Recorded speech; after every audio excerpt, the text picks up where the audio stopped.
It's time for another season of the Palmetto Porch, an original podcast from Discover, South Carolina. I'm Devin Whitmire. Join me as I get to the heart of what makes South Carolina such a great place to visit by speaking to the locals who make it so special. Premiering December 5th, find the Palmetto Porch wherever you get your podcasts. And for more information about our show, visit scpalmettoporch.com.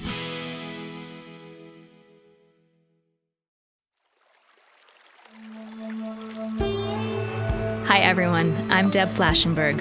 Welcome to Yoga, Birth, Babies, a podcast produced by Prenatal Yoga Center. We will be diving into everything prenatal yoga, birth, and baby related, hoping to inspire, educate, and empower you through your journey into motherhood. Thank you for listening. Hi, I'm Deb Flashenberg. I'm your host for Yoga Birth Babies, and today we're talking about one of my favorite things, decluttering. Oh, it is not something I can handle in my house. I do not like clutter. I can't work until things are put away, until the house is quiet and settled. It's just part of my craziness. And so I'm talking to Cassidy Nesello from Felt House about the KonMari Method.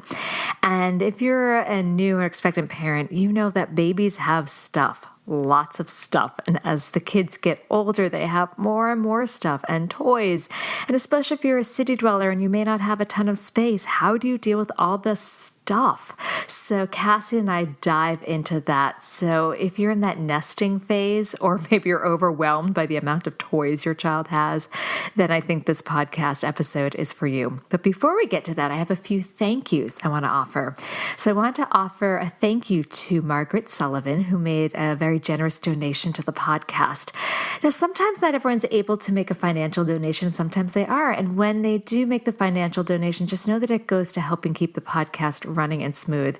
I am not a one-woman show. I have a whole support team to get this podcast going. So thank you, Margaret, for your contribution. On the other side of a monetary contribution, you can offer your contribution of your words and support. And I just was checking out the iTunes reviews, and there's one I want to read to you, their latest one that came in from, I love this name, Rap Lover 411. And this person writes, I love this podcast, not boring at all. I have learned so much and love the positivity talking about pregnancy and birth. It has been very reassuring. So thank you, Rap Lover 411, for those words. And I'm glad we're not boring them. Hopefully I keep things moving along. All right, so the thank yous go to that. And I'm also wanting to announce I'm super excited that it is down. I got it going. My next Who's Afraid of the Pregnant Yogi, we are starting April 2nd. It is a 5-week online course for yoga teachers or practitioners who want to know how to support the pregnant student in class. If you're a pregnant practitioner and you're still going to open level classes but want to have a better sense of what you should or shouldn't be doing, maybe this is for you. I think it could be. And if you're a yoga teacher of general classes and you have a pregnant student wander into class and maybe you panic, you're like, what do I do with that person? This is for you. So it's not a full prenatal training. I have my 85-hour trainings, but this is for taking care of the pregnant population among the general population. It's an online course. I'm so excited. I started it last November. I think I ran it. And I was hoping to only get 10 students. I got 12. And I'm going to double it this time. So I'm going to max it out at 24 spots. And I actually already have a few people signed up. So hooray! So if that rings true to you and you want to join me online, please check out from my website, or you can go to who'safraidthepregnantyogi.com. And then just a shout out to the Richmond, Virginia teacher trainings we finished last week, not last weekend, the weekend before. They rocked it out. They were amazing. I'm already correcting their exams and they are fantastic. And we've already gotten some of their final classes in and they're fantastic. So shout out to you people. And then we're filling our fall teacher training. We only have a few spots left. And then we're back in Charlotte and back in Richmond and then back in the spring. I can't believe I'm already mapped out to the spring of 2020. So lots of good stuff going on. All right, so I've talked enough, and let's start to hear from Cassidy about organizing your stuff. We're going to take a quick break, and when we come back, we're going to talk with Cassidy. Okay, round 2. Name something that's not boring. A laundry? Ooh, a book club. Computer solitaire, huh? Ah, sorry, we were looking for Chumba Casino. That's right. ChumbaCasino.com has over 100 casino-style games. Join today and play for free for your chance to redeem some serious prizes. ChumbaCasino.com. No purchase necessary. Void where prohibited by law. 18 plus. Terms and conditions apply. See website for details. Hi, Cassidy. Thank you so much for spending some time with me today. Hi, so glad to be here. All right, so listeners, you know I always like to be transparent. I'm going to give you a heads up. It is President's Day, Monday, 9 a.m., and we both have young children. So while we're both hiding away, I'm up in my bedroom, and I sent my husband with my kids downstairs, and Cassie said she did the same thing. So just wanted to give you the heads up that we are working mamas, and sometimes family, jumps in. So if you hear the pitter patter of some feet and some children voices, we're going to go with it. So let's just roll with it and see what happens. So how are you this morning? I'm great. Any excuse to be hiding from the kids for a little while is a welcome one. So thank you. No problem. Yeah, I told him it's like 9 a.m. podcast. He's like, really? I'm like, that's what we're rolling with. So let's just start with a little bit tell me about yourself and how you got into the whole career of organizing. So it hasn't been a lifelong career by any stretch. I don't think anyone, goes to college with the aspiration of being a professional organizer, right? So it's sort of a natural journey, but a fairly recent one where it all kind of came together.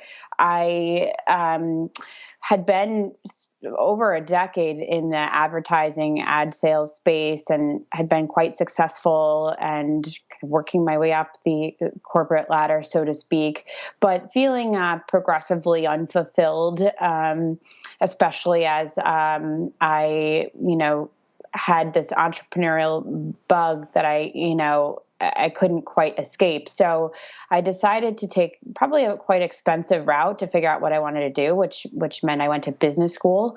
So I went to Columbia University. I did the executive program while I was working full time in a management position in ad sales, and just really wanted to have the ability to spread my wings a little bit, though I wasn't sure exactly what that track was going to look like.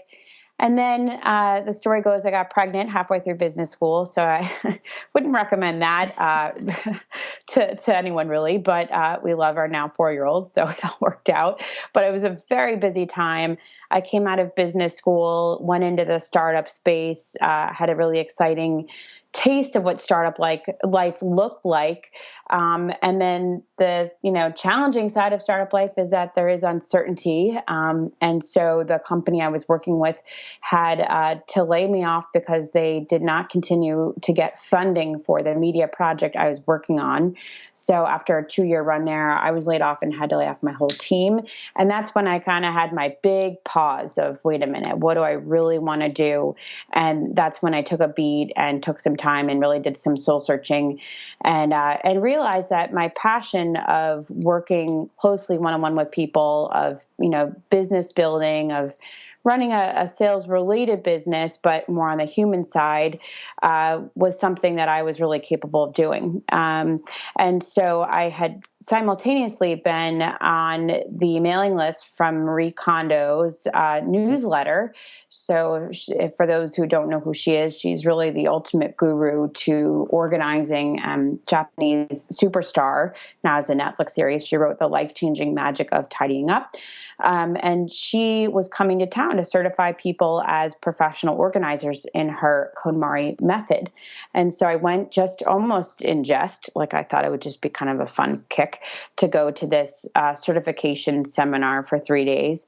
And I came out of it saying, this is going to be my new career. And the rest is history. I love that. I'm actually the opposite of a hoarder. So when I stumbled upon you, I'm like, this is the woman to talk to. So I tend to, and I'm really interested in the KonMari method. And I feel like it's kind of a buzz thing right now, especially since the Netflix.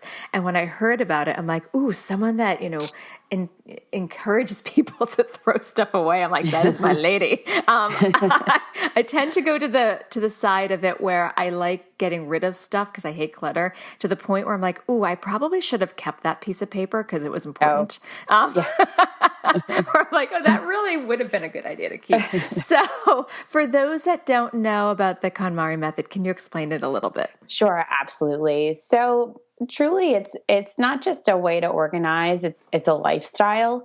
So the KonMari method is a focused way of organizing one category at a time, but really at the root of it, you're evaluating your belongings based on whether or not they quote unquote spark joy. That's sort of the signature question that Marie asks. Does the item that you're considering and evaluating whether or not to keep it, does it actually spark joy?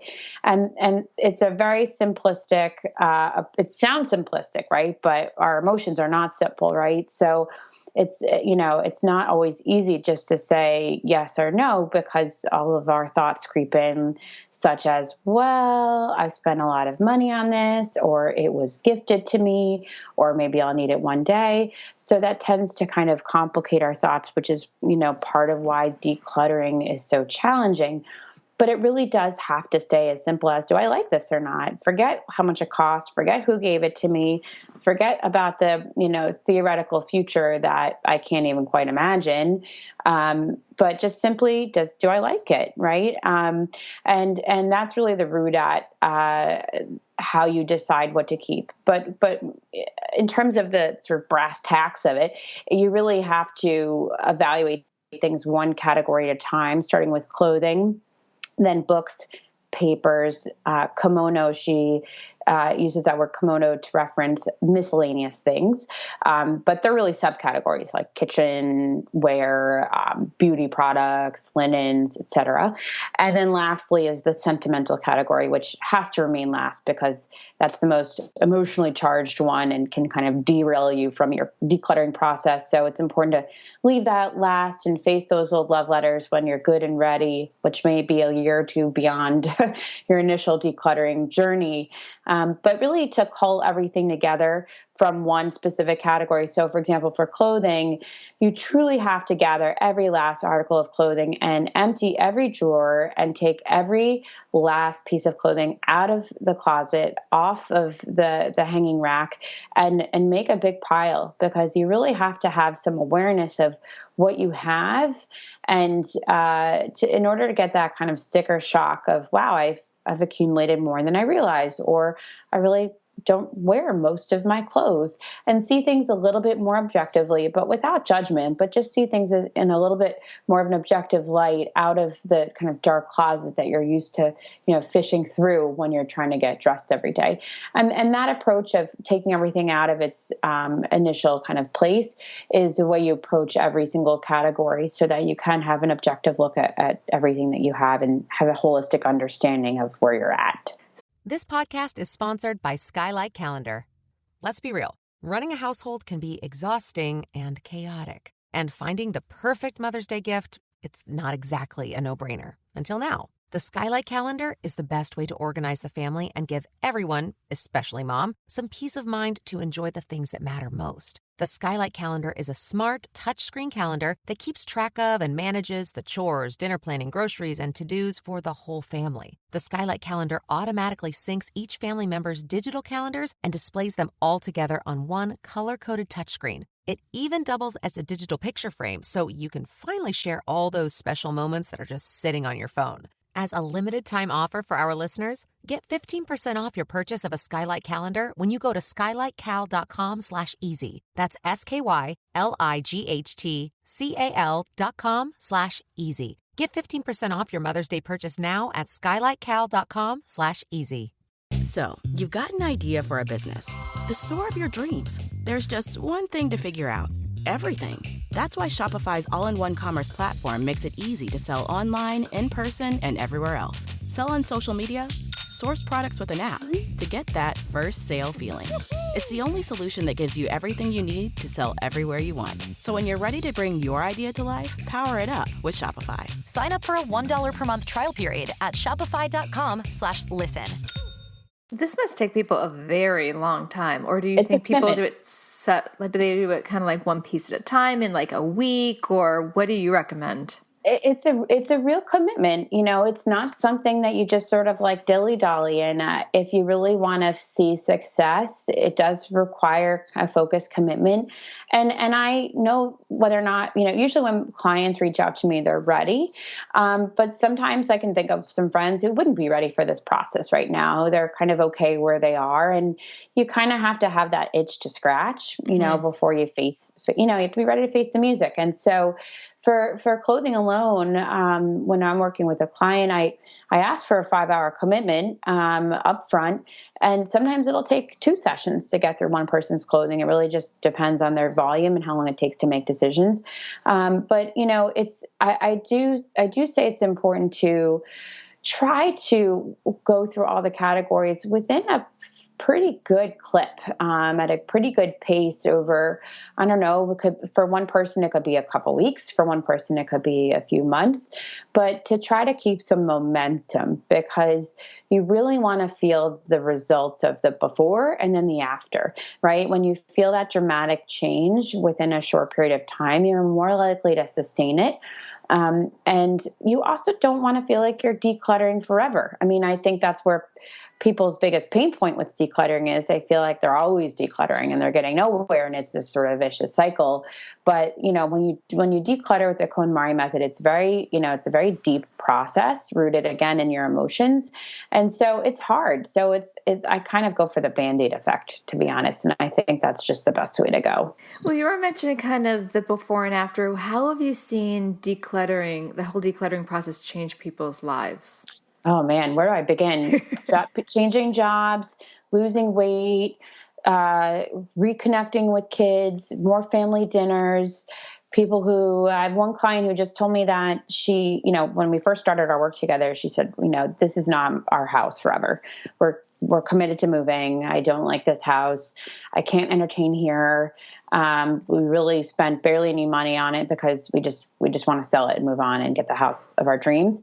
And after quite a bit of work together, she just told me last week that they think they're going to actually stay in their home. So, people are falling back in love with their homes. They're honoring their belongings more. They're spending less money because they're more conscious of what they have. They have a heightened awareness of their own inventory, so they're not sort of mindlessly or blindly shopping. I mean, the list goes on and on. Another woman said she started to write again. She realized she had put off writing because she was afraid what she was going to write was going to be bad. So she just kind of would scroll on Instagram a lot and do some online shopping on her Sunday and futz around and quote unquote organize, when really she knew that was her time meant to be writing. And now she's already writing again. So it's pretty incredible. And that's the whole point of the KonMari method.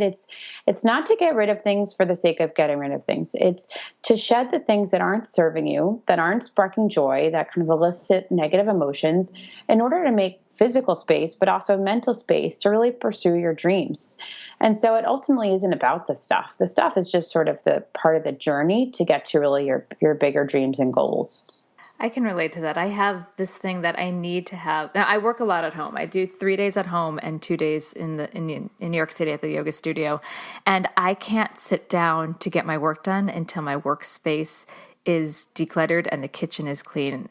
And I'm a little type A, so I'll own that. But even if my husband leaves like stuff on the shelf behind my desk, I feel like the clutter affects the energy of my productivity. Maybe that's a little bit out there. No, I think that's true I think some people don't even, they're not even aware of it. I kind of challenge a person that says they're kind of okay with a mess, that because maybe that's just what they know and that's what they're used to. But when the power of a clean surface, right, when you're really ready to sit down and get focused, is pretty incredible. So, my goal is to get most of my client surfaces totally pretty bare, with the exception of the things that really do speak to them and spark happy emotions.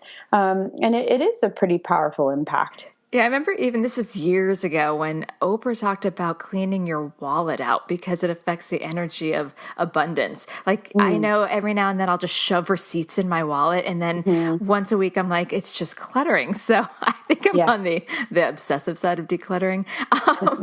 which is good for new parents. We'll get into that because I know babies, as you know, you have a 1.5-year-old, they just come with so much stuff. So we'll get to that because that's a cluttering issue of like, there's just so much stuff. But before we get to that, what are some of the biggest obstacles people face when they're trying to declutter their homes or office? When they start to self-negotiate, right? So it's usually when, it helps to have me there as a consultant or supportive friend or family member. Because what happens sometimes when you're alone is you can talk yourself into keeping anything, right? So that's sort of why it's challenging to begin with. So I would just say to listeners that as soon as you start to have a dialogue beyond, yes, I like it, or no, I don't, as soon as there is a dialogue that starts with, well, maybe, what if, that's when you need to stop yourself in your tracks and maybe even justify the reasons out loud. Even if you are by yourself, actually say out loud why you think you should keep it. And hearing those words out loud might stop you from keeping something that really doesn't spark joy. That makes a lot of sense. I like that. All right. I had a few more things I want to talk about before we get into the whole parent thing. So when you're working with someone about decluttering and organizing, what do you do when they hit resistance? If like you're working with someone one-on-one and you go through their clothes and clearly something is either out of style or doesn't fit them, but yet they're still holding on. How do you help them get past that? Sure. I'll never tell, and I've never had to tell anyone you should get rid of this, right? It has to come from the person. It's their belonging, and it's, and so what we'll do, I'll have them talk me through why they think they should keep it. And sometimes it's best to just set that item aside, if it is a sticking point for them, because I do want to keep some momentum and I want to build their confidence in their decision making. So we start with the things that they love, right? The easy wins, right? And anything you do, right? You start with the easy wins, right? So what makes you feel really good? I don't care if it's ratty sweatpants. I don't care if it's like killer knockout suit that makes you feel super sharp, but let's extract the things that make you feel really good and we'll set the bar there. And then let's go for the things that you kind of can't wait to see out of your closet, right? They've just been nagging at you and you just need someone to tell you it's okay. It's okay to donate them, right? And then when we get back to those sticking point items, you tend to approach them with a little bit more confidence. And even then, if they're still kind of nagging at you and you still feel like you're not ready to let them go, I'd say keep them with confidence, put them in your closet where you can see them, not in a box under the bed or in a different room. Own it literally and figuratively. And then usually what happens is two things. Most often after a week, it's sort of annoying them. It's in their closet and it's sort of sticking out like a sore thumb. Or they may fall in love with it, which is great. But do own it with confidence. And usually, after a week or so, how you really feel about that item. Do you ever help people just figure out where to donate things to? Yeah, for sure. I care a lot about thoughtful donation. I mean, I see a lot of clothes go out the door, right? So I tend to ask clients, about organizations that speak to their hearts, and to donate thoughtfully. And I'll guide them based on where we are geographically to some places, be a dress for success. Some places, Goodwill is inundated right now, and not all of their clothes make it to the racks. So I try to find places first where people really need it, women's shelters, et cetera, churches. Do you have a website? I'm just thinking about, I know when I lived in the city, I had Housing Works a few blocks away. So yeah, I loved Housing Works. I did regular trips there.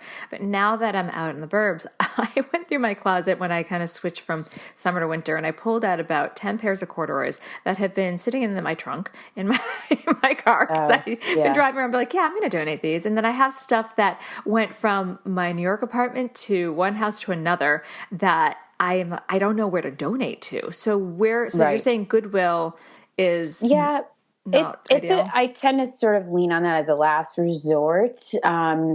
There's it just depends on where you are. I'm in Montclair, so I know I'm in South Orange. I'm not neighbors. that far. So I can give you some ideas from around here. But it does take a little bit of effort. And I also tell people, for this very reason that you had mentioned, before you even begin your tidying up journey, to establish where you're going to donate things and to call, see when they're open, and actually schedule it, because people do have bags in their houses of things they want to donate. And sometimes even renegotiate those items out of the donation bags back into the closet. So it is important to establish where and when you're going to donate before you start pulling everything out of your closet. So just start to go online and see, because we literally have a crib mattress that my daughter got out of her toddler bed like a year ago, and we still don't know what to do with it. Every time I walk into the basement, into the storage room, it's big, and it just annoys me because it's taking up space. And I'm just like, I just don't know where to send it to. So just get online and start looking like at North places. Porch is a place in Patterson. They also went to Newark, and that's a women's shelter, and they need baby toys and clothes. Okay. So I would call them and see if they would take a mattress for sure. Oh, that's great. And that brings me to baby stuff. So I guess babies have so much stuff. We had our first child when we were living in New York on the Upper West Side, and I'll say our apartment, this is being generous, maybe 550 square feet. And again, I don't like clutter. It makes me a bit crazy. So every night I'd put everything away. But there's just so much stuff. There's stroller, and then I remember having a bouncy seat and a swing, and then all their clothes. Like, how do you help parents deal with all the, get their house or apartment ready, especially if they live in a small apartment? Yeah, it's hard. I came from city living as well. I had both boys in the city in a small apartment, and we only just moved out to the suburbs, not because we had spatial constraints. It was more of a career shift than anything. But so, for pregnant moms, it's be careful what you register for, right? So really try to be conservative what you put on the registry. Think about the big bouncy contraptions, and each kid is different. Not every kid likes the Mamaroo or whatever that thing was called, or the swing. You just don't even know what kind of baby you're going to have until you have the baby. And so, as best you can, hold off on getting all of those things until you know what kind of solution you think you need to look for. If you have a newborn who needs constant motion, then maybe you can go out and look for something that will give your arms a break. But before you even have the child, I would really try to be careful about what you bring in the home, because that is the challenge with baby stuff. Once it's in your apartment or your house, it feels like very hard to get it out. So babies really, I know people say this, but it's true. Babies really don't need a lot. You need a bunch of onesies, a bunch of diapers and wipes. I use the Kikaroo changing pad. I put that on a dresser. I was, spatially savvy. So I didn't get like a whole changing table. I got a dresser and I put that changing pad on the dresser. So that was efficient.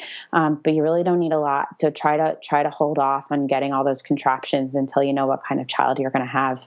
I found a bit of a trap as we knew we wanted 2 kids. And so as my son outgrew all his stuff, we didn't get rid of it because we're like, well, we better save it for the second. And so we just kept compiling more and more. And then as he got even older, when he was about 6 months, we thought, okay, well, we also need an umbrella stroller. So then we ended up having 2 strollers, because in the city, you can't take, we had, the Up a Baby Vista. Right. Like, we can't take that on the bus. Subway. So then I had the subway. I was able to negotiate because I was on 72nd. We had a elevator, but we couldn't take it on the bus. So then I had 2 strollers and all the baby stuff. It's just and then people give toys, and it just started to get a little crazy. So do you have some suggestions for optimizing space with all the baby gear coming in? So I had the same scenario. I knew we were going to, I'd hoped for 2, and we're so lucky we got 2 kids. And so I too was storing away the clothes and labeling them based on age. And, but I was careful about what I did store. It wasn't like, okay, he's outgrown it, I'm just going to throw it in the bin for, 6 to 12 months. I actually looked at the item and said, okay, is this in good shape? Is it stained? Right? Because, I wanted to be thoughtful about what I kept, right? And I didn't know how long it was going to take me to get pregnant again and how the clothes were going to hold up. I didn't keep stuff with spit up. Sometimes we just sort of blindly store things away for ourselves or for our children without really evaluating kind of the shape that it's in. As for the stroller, we had the same deal. We had umbrella, and then we had and then we had a jogger, and then we had a travel one. Oh, wow. I mean, part of it is just, I have to say it, part of it is just like, this is the chapter that we're in, I mean, it's really hard, especially in the city when you have to navigate different, ways of getting around town. And so you need different contraptions. It is, kind of where you're at, where I think you can have control what you can, right? So the toys, right? I just don't think kids need that many toys. I tell my clients all the time that the fewer the toys there are, the better, more interactive the play is going to be, and the more they're going to value their things. So you have to remember that as a parent, you are the gatekeeper of what comes in your house, right? And so if your in-laws are buying you like the biggest bounce house, whatever contraption, you have to try to alert your family before it's like gift giving time and say, we're really trying to keep the space simplified. If we're overwhelmed by the stuff, we're already overwhelmed by just being parents. Like, I love that you want to get the baby gifts.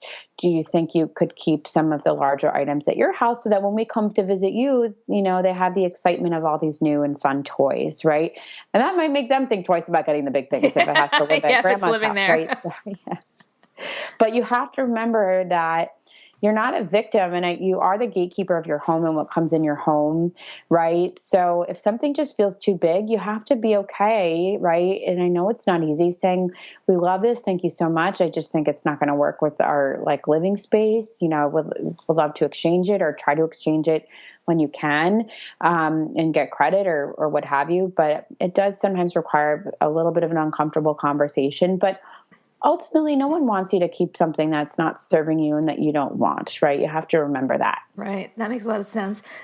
I also found that we got some shelves, and first I'm like, baskets, let's get baskets. And then I found, as I put the baskets on the shelves, there was stuff that my son pretty much, and then when my daughter came along, it's happened the same thing, only played with stuff on the top of the basket, and yet there's a ton on the bottom. So I got rid of the baskets, and I kept things on the shelves so that they actually saw the stuff. Yep.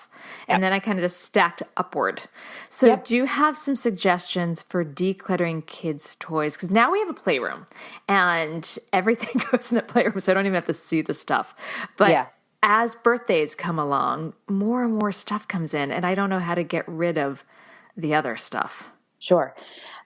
So again, the quality of play always goes up as the toy volume goes down. It's like when it's just a dime a dozen and one toy can get tossed to the side as another one comes in without even giving it kind of the respect that it deserves. It's really hard to teach kids like the value of their things when they just have excess. Mm-hmm. So when it comes to gifts, you have to remember you are the gatekeeper, right, of what gets put in the playroom. So for my son's birthday, first of all, we've been putting off, this sounds really like, I don't know, cold, but we've been putting off like the big birthday parties for a long time. And for his whole life, really, he's all 4, but we've just done family birthday parties. And my mother-in-law gave me this great tip. You should have the number of kids at the party as the age that they're turning. So he just had his 4th birthday in December. He had 4 friends. Oh, that's sweet. And and other than that, anything over that can be kind of overwhelming for them. And the volume is hard to control when it comes to gifts, right? So, but he did get a lot of gifts, and his birthday's in December, so close to the holidays. So we did, and he didn't even remember what he got, really. So I did hold some back in reserve and put them in a closet because I just wanted him to enjoy things slowly. And so I didn't just put them all out. I definitely held back about 75% of his toys.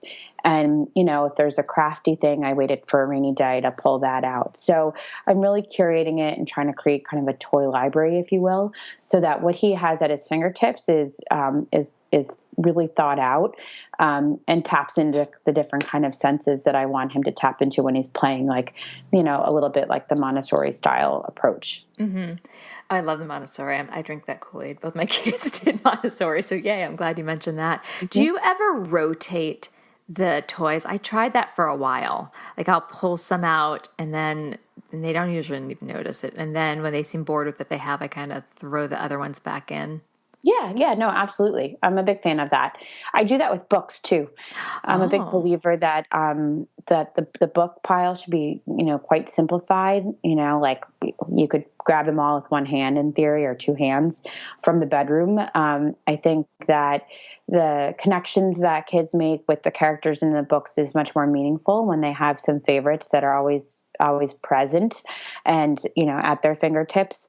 And so in the room they have, there's the favorites, and then there's usually a couple library books, and I really try to cap that at a couple that they get to pick. And then we have elsewhere a little less handy the bigger volume of books.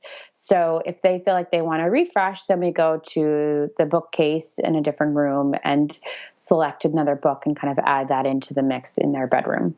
That's a great idea. I know that we have, so many books, and I go through maybe 2-3 times a year and try to pull out, and we have a place to donate books in my town. So I get rid of a lot of books, but we just keep getting more and more and more books. So I like that you have a small handful.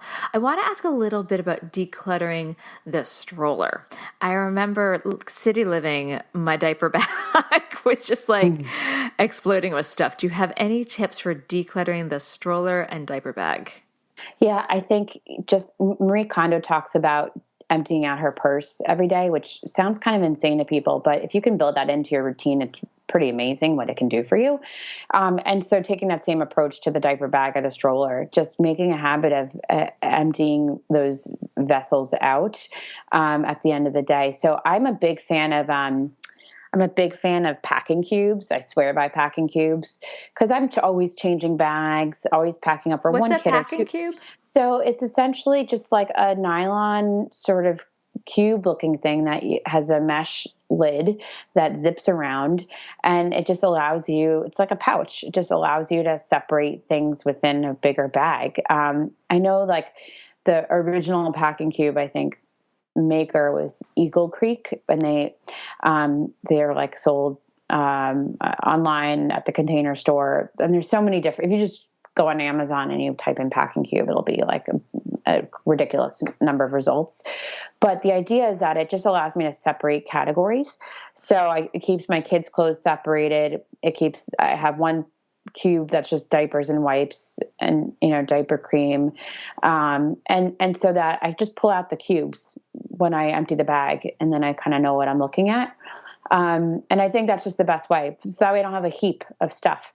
And everything I do is with the packing cube. Whenever I go away for the weekend or on vacation, everyone's clothes are separated by a cube. So there's just no confusing things. That's great. So you don't have like an accident with your child and you're like, okay, now I have to dig out and pull out this onesie here. And I like that idea. You're like, okay, this is so-and-so's cube. It's packed. It's great. I'm ready to deal with whatever's happening. That's smart. Yeah. Oh, I like that. I think I'm going to steal that for when we travel. Good.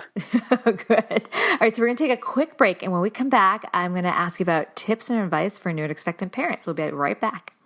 This podcast is sponsored by Skylight Calendar.